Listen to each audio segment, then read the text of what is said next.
and I believe he won the last Star City Open Baltimore Legacy, or Star City Legacy Open in Baltimore back in September with Merfolk. So he's very good with the deck, and Merfolk seems like it's perpetually a favorite, and also just very good. It's almost always just a good, solid deck. So. Yeah, and side note, Paul Lynch, he wanted to announce that there is a vintage tournament on July 23rd at Xanadu Games in Baltimore, where we are right now. Yeah.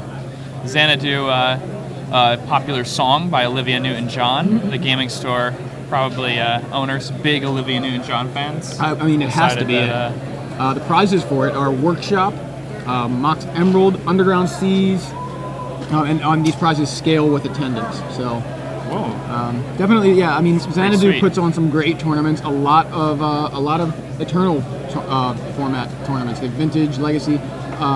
They're just really popular in the area and really popular at that store. Paul is a regular there.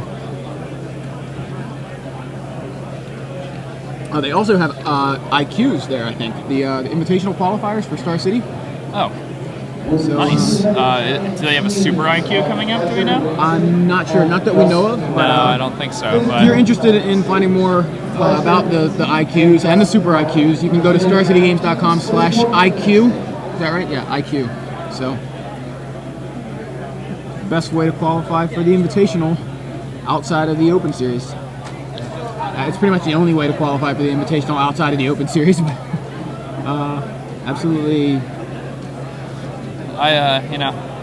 These new TOs are really putting in a lot of work. For a long time, I've been trying to set up a PDQ on a submarine so that I would automatically win it, and despite all my efforts, I've never been able to put it together. Man, that's just a shame. So both players mulling to 6 here. All right, so who do you think this matchup favors when people are mulliganing down? And I'd say pretty much no matter what favors Brandon, right? Yeah, I'll agree with that. The Brandon's deck is very good against Merfolk, like with Fiery Justice and Punishing Firegrove. Punishing Firegrove single-handedly crushes the Merfolk deck. Yeah, so it's a rough climb for the Merfolk, but. On the mulligan, I mean, I guess it's just with both players mulliganing it. I don't know. That seems like a wash to me as far as both players being down a card, and looks like Paul's gonna go to 5 though. Yeah, I mean, I hope so, considering he just drew the top 5 cards of his library for no reason. It's like, yeah, I'll keep, puts him back. What do you mean I can't do that? I do that all the time. Okay, it's happening next round. My brother did that one again. Again?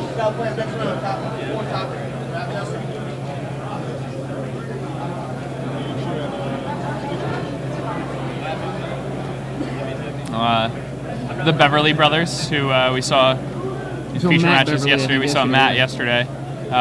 He played against his brother Rob when playing for top 8 of the first draft open, and now they're playing against each other for top 8 in the second draft open. Or third draft open, rather. Yeah, that's unfortunate. Seems like it always works out that way. It happens, my friend Lloyd and Mark Frias, those guys are brothers, and they seem to always end up in top 8s together and have to eliminate each other.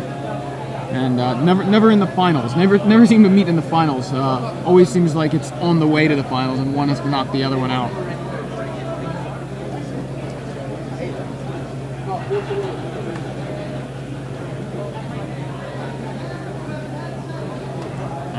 So Paul with a 5-card hand. Does he keep? Okay, he does keep. Island Go. And Brandon's going to lead things off with a Noble Hierarch, or Zenith for one. Yeah, the Dryad Arbor / Llanowar Elf. And somewhat unlucky on Brandon's part. He only has a 1-of Forest in his deck, and he's seen it both games. Both games. It's not very good. I don't even know if I would play it. Paul plays Island Go again. Not a great start for Merfolk. Nothing.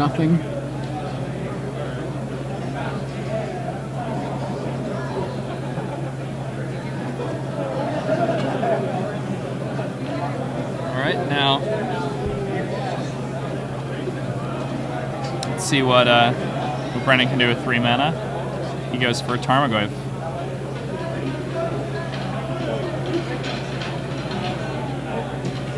Paul has the Threads of Disloyalty in hand. Seems pretty good. Right now that Tarmogoyf's pretty little. 0-1 at the moment.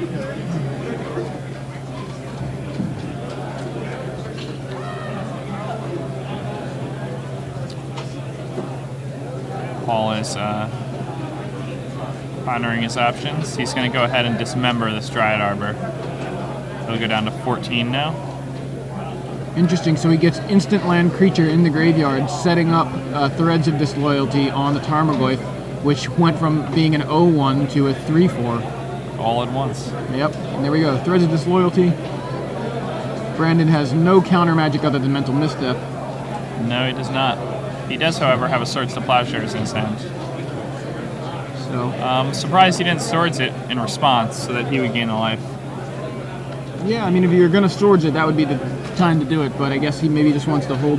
Perhaps he hold has the Kasali swords Pride back. Mage in his hand or something like that. Yeah, maybe he just has an answer for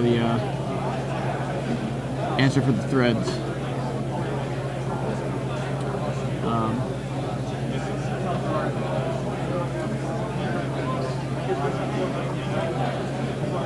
So Brandon just plays a Taiga and passes back. Huh, very interesting. And now Paul has 4 lands, 3 islands and a Mutavault. Vault. Tarmogoyf coming over to Rumble.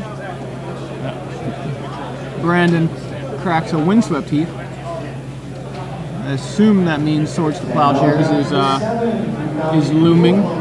If Paul has a Mental Misstep, though, that'd be nice. Taking a look at the artwork on the full art planes, Zendikar planes, or at least one of the three or four.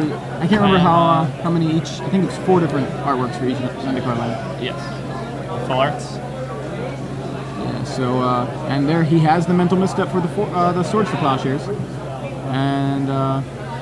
Again, I'm surprised Brandon didn't attempt to Swords the Goyf on his own turn. Yeah, if he was going to Swords it, that would have just gained him some life. Paul follows up with a Mirror Reejery, nothing in his hand. Brandon now has, I know he has Knight of the Reliquary, which might be exactly what he's about to play. Yeah, there it is, Knight of the Reliquary, added to Brandon's side. And that is a 4/4.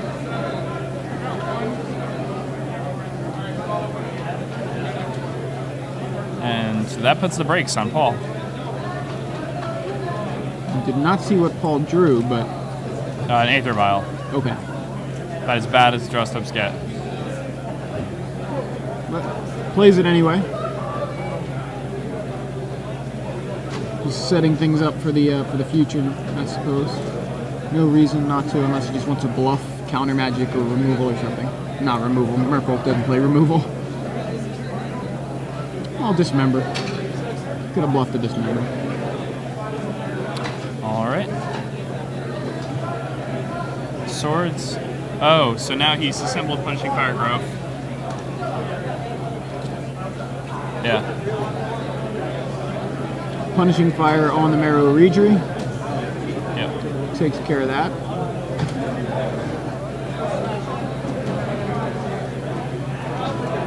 Passes the turn. Does he have Grove? Or you're just thinking with the Knight? Right. Okay, Yep. I didn't know if he had it in hand or something. Yeah, he can. He's going to sacrifice that forest and get a Grove of the Burnwalls. Plains looks like maybe, or no, he's going to play. Oh, he has another Swords. Oh, Brandon's taking this game over. Yeah. Swords for the Tarmogoyf.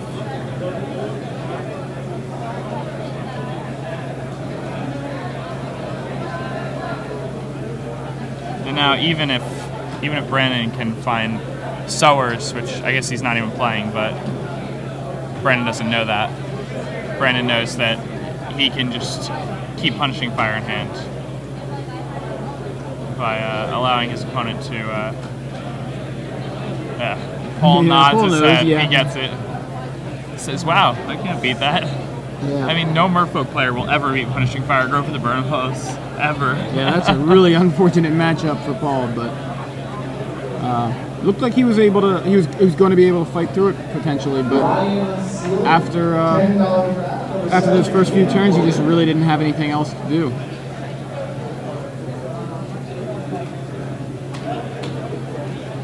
Mulligan to 5 will do that to you. Definitely be a painful thing.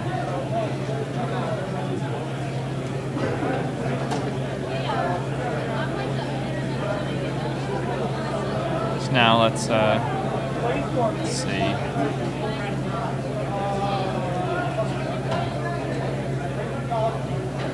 I wonder what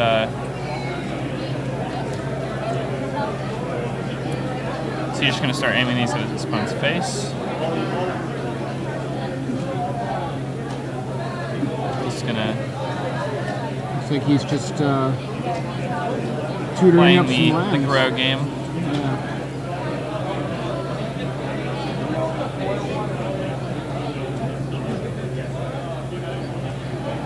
Arid Mesa, crack it. And so you got Tiger or Plains. Or Tiger or Mountain, rather.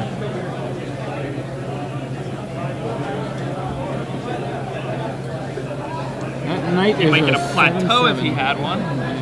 Second time. 2 games. This deck looks sweet, though. I would build this deck. I would take out the Regenerative Engine and put Bloodbraid Elves in. Oh, yeah.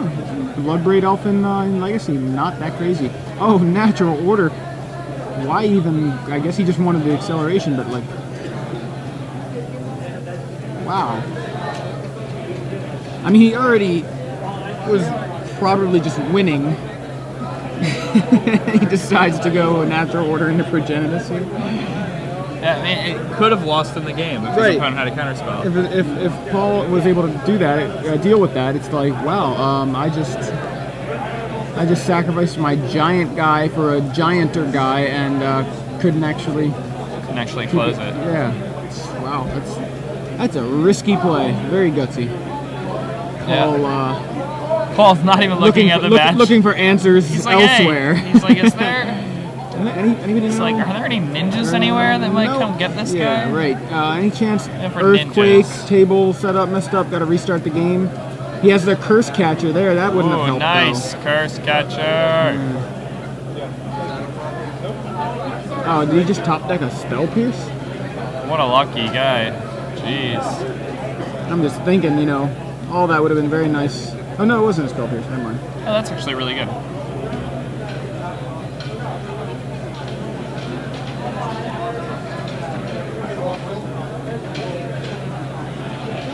But he's dead. He can't do anything. So, it does not matter that much. Yeah, it's going to take Paul more than 2 turns to knock Brandon down to 0. And Brandon only 2 turns to do so to Paul. Knight of the Reliquary. Paul drops down to 10. And let's see if he's got anything for his last turn.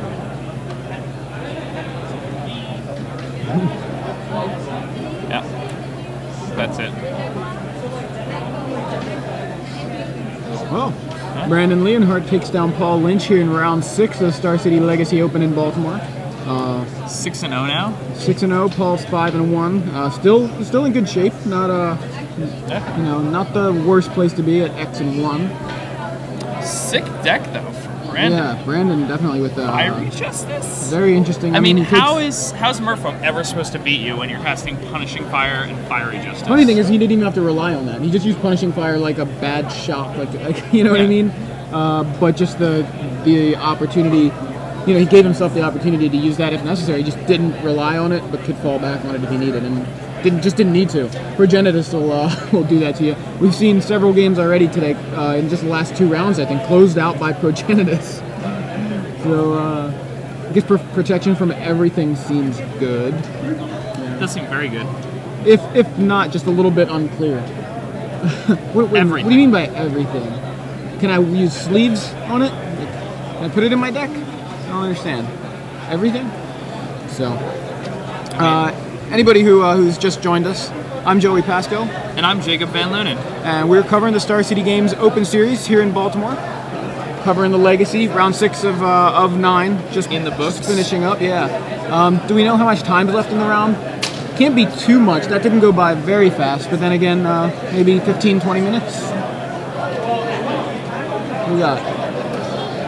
16 minutes. 16 minutes. Okay. I mean, is there another game going on, or do we see if we can get another game on camera? See if we can get another game on camera for you guys. I mean, gotta love watching Magic. Kabu Predator. It was just Grizzly Bear there. That old match. We've seen some cool decks. I don't want to forget the decks that we've seen today. I'm gonna Ken Adams, awesome deck. Ken Adams had that. Ken Adams cool, also 5-0 going into this round. Yeah, he had that black-green kind of faux survival deck, right? It was Bloodghast, Vengevines, Necrotic Goose combo, Buried Alives, Reanimates, Fauna Shamans, one Baskin-Ruwala. What was it was Reanimate and Buried Alive, because you get Buried Alive for what, Necrotic Ooze, and then Trike and Phyrexian Dude. And the Phyrexian Dude whose name we couldn't read on his deck list, and we don't know the name of. Maybe just do a search for Phyrexian D, and then we'll figure it out. But got it. So was that a report from the table just now, with Paul Lynch? Okay. So the judge was saying, just commenting on how friendly and complimentary towards one another that Paul and Brandon were, which is great. You know, like that's Magic is fun. Like, have fun. You don't have to win every game. You don't have to put your opponent on tilt. You don't have to call judges and trying to tilt people. It's a lot more fun if everybody's in good spirits.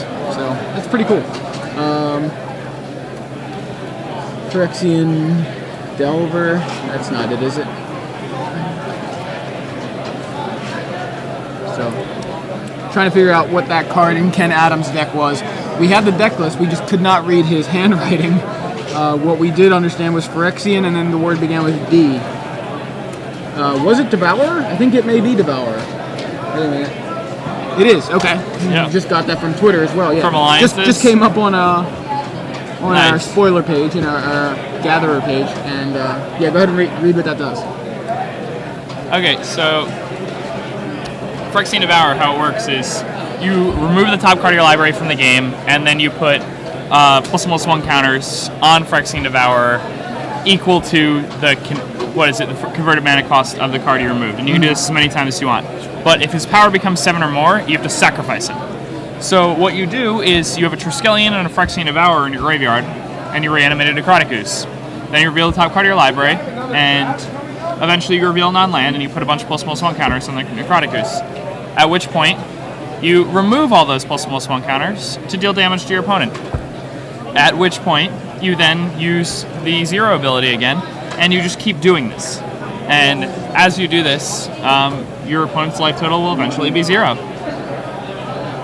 So yeah, definitely kind of cool to see. Kind of cool to see how he's got like basically a very aggressive, very synergistic deck with a combo built into it. Well, Paul, come here for a sec. You want to talk to you real quick? So. Sure. Nah, I lost it. Oh, let me let you get out of here. Yeah. Just quickly talk to Paul Lynch real quick, or just about that last matchup. Here we have Mr. Paul Lynch right here. So, rather than how was that last match? So yeah. How's it going, fellas? Pretty good. You get to be Jacob Van Lunen for a minute. Right. So this is Paul Lynch. Paul Lynch, we just saw him playing Merfolk. You always play Merfolk. Sometimes. I play Enchantress from time to time. Oh yeah, that's right. That's right. We did see you play Enchantress in DC. Michael, you're welcome. Right. Yeah, that's right. You scooped to Pazke in round 90, Enchantress Mirror match. Top 8, right? Yeah, which he was a lock at X02 and I was X11, so. Yeah, it was that was a tough match, and you guys never. It was just game 1, right? Game 1 went to Enchantress. The Enchantress Mirror, unless you're in time, is a draw. Like it's like somebody has to get extremely unlucky or mulligan to Oblivion, does not have anything, or just not know what they're doing. So yeah, it's really, really rough. Well, for this tournament, you got the Merfolk again. Yes. You did pretty well. Wasn't it the Legacy Open in Baltimore back in September that you won that one? Yes. Yeah, that's what I yes. thought. Okay. That was the Baltimore group we were working on for a while. We put together blue-white Merfolk with swords, and we've been working on that for a while. It did pretty good. And you know, a lot of people still play it. I've seen going to random tournaments. I've seen people in Providence playing it. You know, a lot of the other 5Ks and stuff. So it's kind of cool. You're 5-1 now, right? Yes, I just got my first loss. Did you expect to see Punishing Firegrove with the Burn Willows, kind of like a Fiery Justice dot deck there? Brandon's one of the local players. Okay. So the same thing. He's been playing that for a while too. Like so I knew it was some kind of like zoo variant. I just didn't know exactly what. And I mean, I'm tired. There's a little bit going on. Like I definitely could have played game 1 a little better. Like there was some suboptimal plays. Like I didn't swing with the Curse Catcher.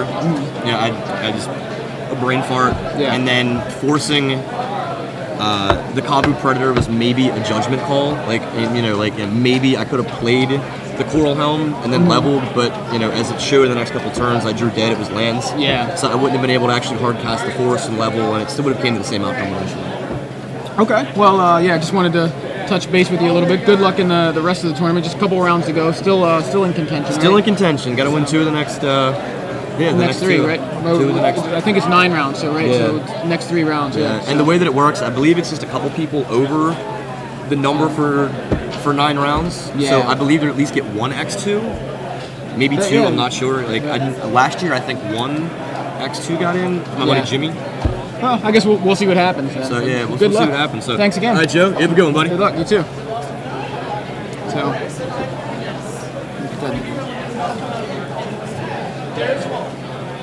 All right, so we've got another match for you, actually. Jesse Hatfield, a name that not unfamiliar to those of you who've been following the Legacy Opens in the past few months, known for playing High Tide, but recently has been playing Zoo.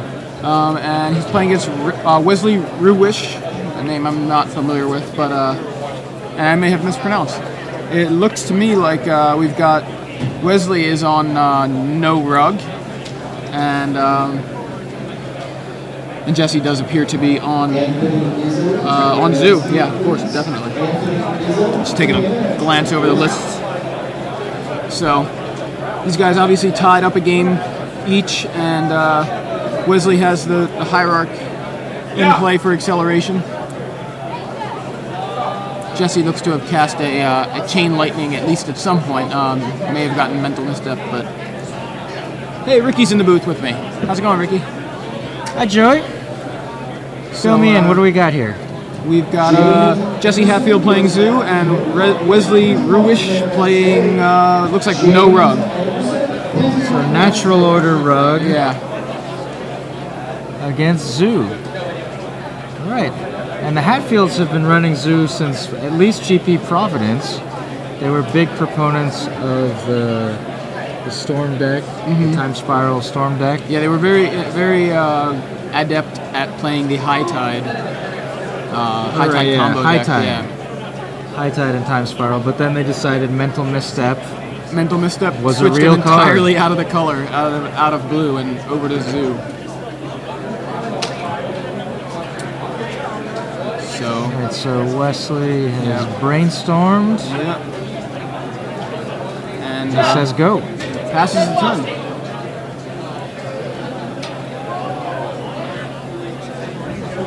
Jesse adds a Tarmogoyf to the board, or at least attempts the Tarmogoyf. Tarmogoyf is a pretty problematic card from our perspective. Yeah. We can see Jesse's graveyard completely. We've got land, instant, and Chain Lightning. Chain Lightning, Via Sword sorcery. Plowshares. Is Chain Lightning a sorcery? It's gotta be, right? Is it? I don't know. I thought it was an instant, but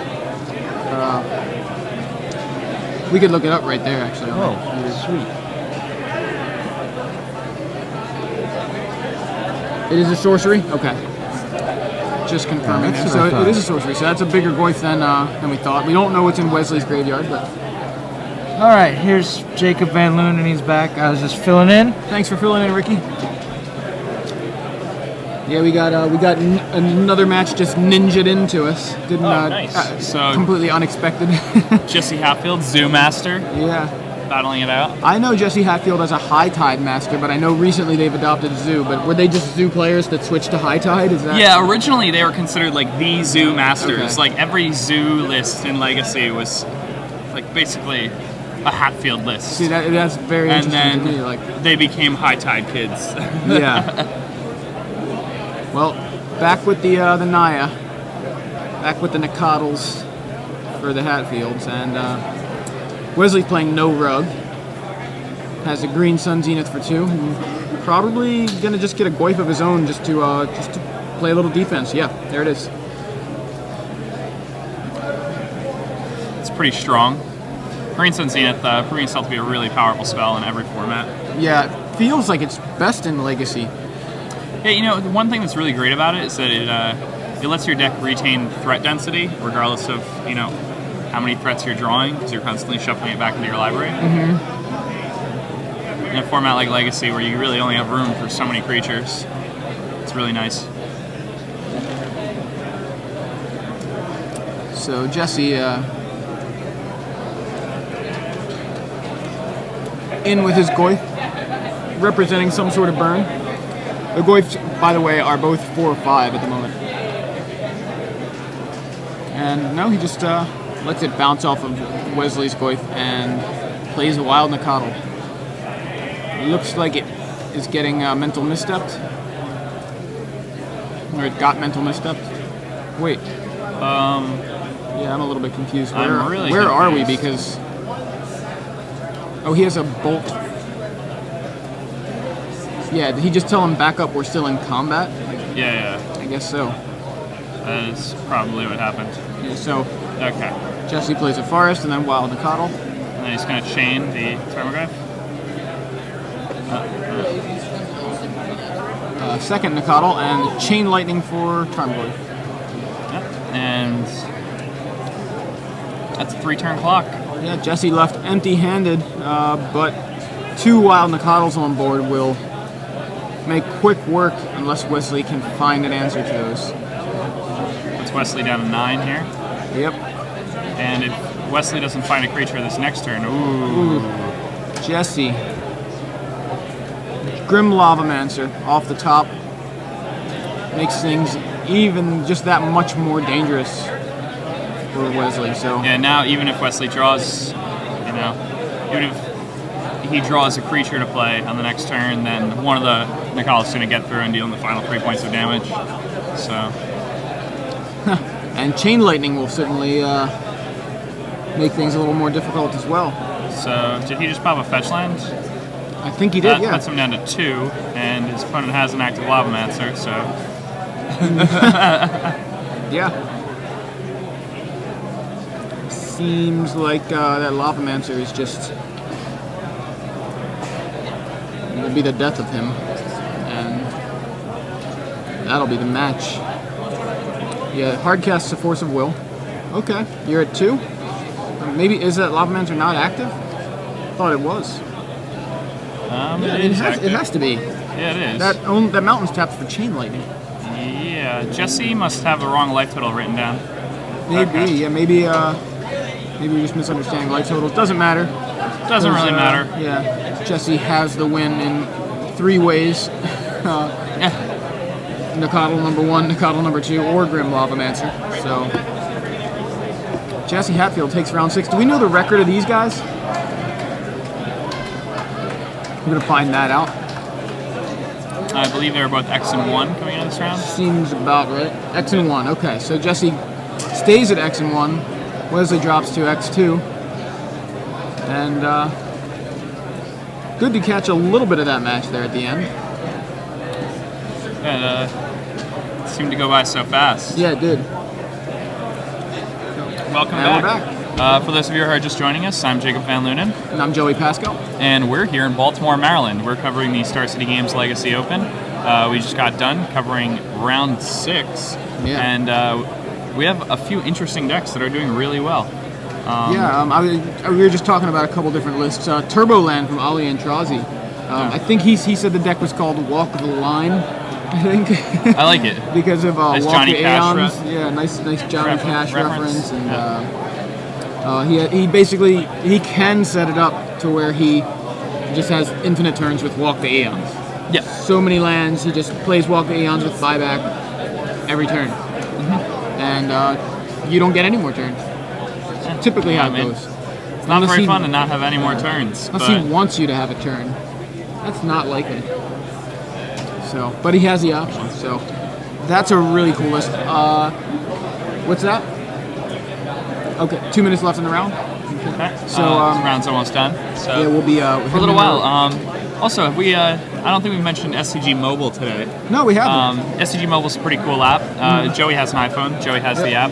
He was showing it to me earlier yesterday. It looks really cool. It has a bunch of different features. You can right now you can read any select content you want in there. You can mark them as favorites. Mark them as favorites, and then even if you don't have internet access, you can access them on your phone through the app. Pretty soon you'll have premium content access through that. It has a life management section, so you can do your taxes and figure out where you're going in life, whether or not you need to go back to school, things like that. But no, in all seriousness, the life management section is way more advanced than life counters that we've seen before this. Not only will it keep track of your actual life total, but it'll show the life changes, and you can apply notes to them. That way, you don't just misclick a number and have confusion over what the actual life totals are. Also keeps track of the mana in your pool, which color, the storm that's count. Going to be really important if you're playing combo decks. I've been used to doing this with a pen and paper for a very long time, having something there that I can just press a button every time I add mana in my pool. That would make things much easier than having to cross things out and write them again and have my opponent confirm it. Absolutely. And people calling